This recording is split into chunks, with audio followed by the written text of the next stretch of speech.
Fidèle à son engagement en faveur du développement local, la municipalité de Korogo intensifie ses actions de terrain. Ce lundi 26 janvier 2026, l'équipe municipale, sous l'impulsion du maire Lassina Ouattara, a officiellement remis un nouveau véhicule à l'antenne régionale de la direction de la police des stupéfiants et des drogues, DPSD. Cet appui logistique stratégique vise à accroître la mobilité et l'efficacité de cette unité spécialisée dans la lutte quotidienne contre le trafic et la consommation de stupéfiants. Je voudrais engager Monsieur le préfet de police et toute son équipe, tous ses collaborateurs, à prendre un grand soin du véhicule, de veiller, je dirais, à son entretien, pour que ce véhicule puisse servir efficacement et remplir les objectifs que Monsieur le maire, en remettant ce véhicule à la police nationale,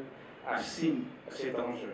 Par ce geste, la mairie réaffirme sa volonté de garantir la protection des citoyens et de consolider durablement la sécurité dans la région du Kourou. Je voulais ici dire à nos parents de montrer souvent à notre police ceux qui font de la drogue, ceux qui font les comprimés tramadol.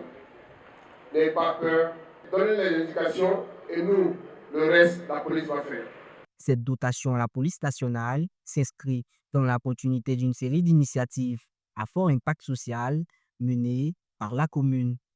Dans le domaine de la santé, la municipalité a procédé à la remise d'ambulances au centre de santé intégré de Doka et du quartier Jean de la Force, des équipements médicaux essentiels destinés à améliorer la prise en charge des urgences et à renforcer le dispositif sanitaire de proximité. On éprouvait beaucoup de difficultés ici. En cas d'évacuation, c'est vraiment compliqué. Nous sommes vraiment dans la joie. À partir d'aujourd'hui, on pense que ce problème est résolu. La salle d'accouchement, en cas d'évacuation, ça sera vraiment une promptitude, ainsi qu'au dispensaire. Vraiment, tout le monde est joyeux aujourd'hui. L'action municipale s'est également illustrée dans le secteur de l'éducation par la remise de 2 bâtiments de 3 salles de classe à l'établissement scolaire de Djébé.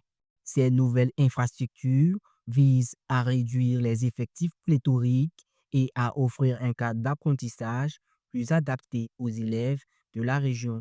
Nous étions assis dans des salles de travail à moitié ouvertes, exposées au vent sec de la rue. Et c'est reproché côté viennent mettre fin à ce calvaire. Une démarche qui s'inscrit pleinement dans la politique de développement impulsée par le président de la République, Alassane Ouattara, en faveur d'un développement équilibré et inclusif. À travers ses actions touchant à la sécurité, à la santé et à l'éducation, la municipalité de Korogo réaffirme sa volonté d'agir concrètement pour le bien-être des populations.